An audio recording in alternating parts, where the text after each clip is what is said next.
अहंकार ही सबसे बड़ा अनर्थ करने वाला है।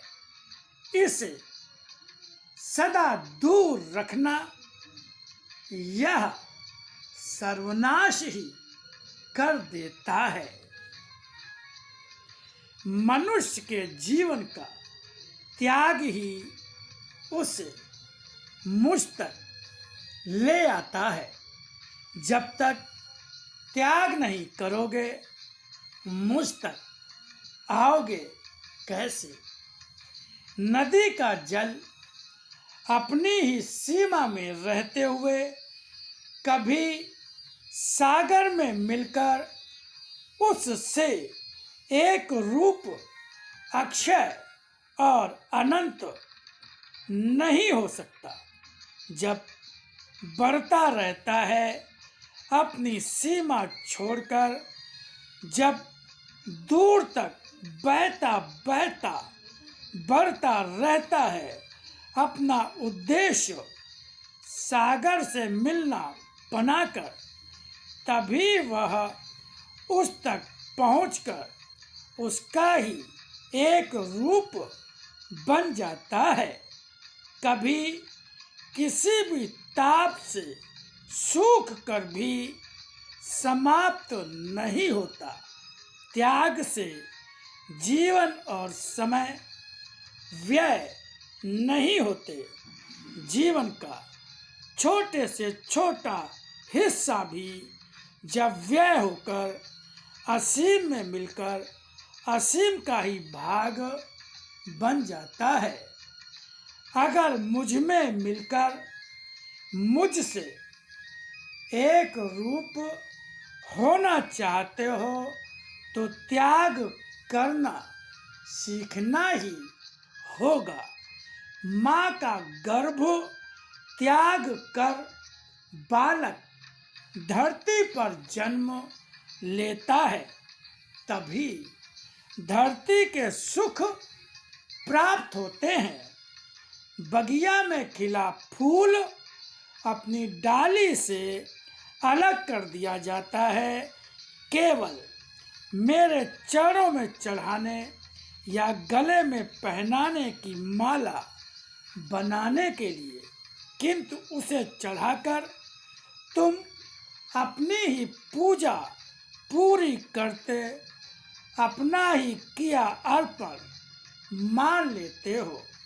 यह फूल डाली से तो अलग होता ही है, सुई की नोक से छेदा जाता है, तब धागे में पिरोया जाकर माली का एक फूल बन पाता है।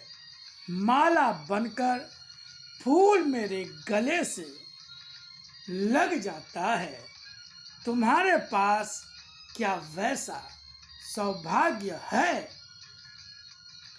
यही फूल कभी मृत शरीर पर चढ़ाकर अपने प्रेम और श्रद्धा की भावना को प्रत्यक्ष करते हो।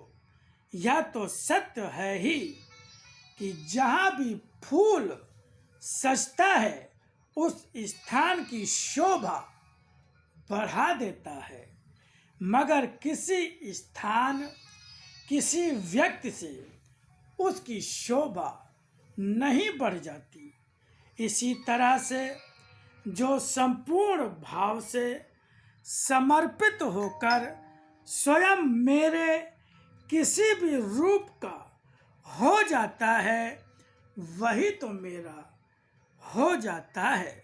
उसे यह नहीं देखना होता है कि वह कहाँ है, किसका है और क्यों है। जहाँ भी जिस स्थिति में हो, मेरी पुकार सुनकर मुझ तक आ सकते हो, तभी मेरे बन सकते हो।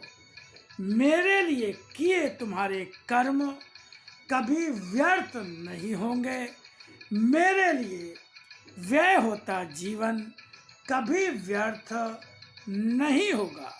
जो मुझे ही अपना मानकर जीवन में बढ़ रहा है उसे किसी भी स्थान पर रोक पाना कभी संभव नहीं। रोग उसे बांध नहीं सकते। जीवन में हर आने वाला पल मेरा दर्शन होता है। उसे मेरी ही इच्छा के रूप में जानो।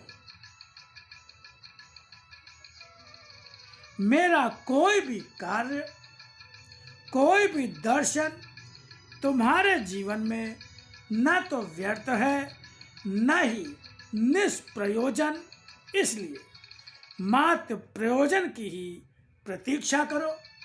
देखो वह प्रयोजन क्या है। उस प्रयोजन में मैं कहाँ हूँ।